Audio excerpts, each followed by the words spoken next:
Hey there everyone, in this video I'm going to show you how to pin your groups on Facebook. What does that mean?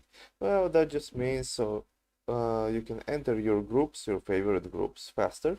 They will appear on the top of the menu and you can always see them there and you can just click on them, so you can pretty much have instant access to them.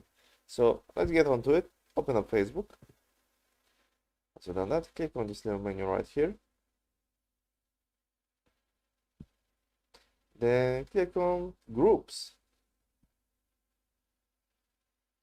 Once you're here, you have three menus: for you, your groups, and discover.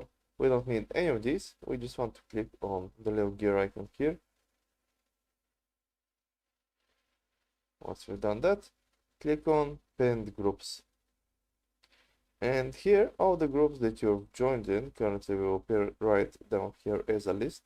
And you can search them by here, but if you want to just find them manually, I have only two currently. You can just click any of these two pins to join, not to join, but to pin them on the top.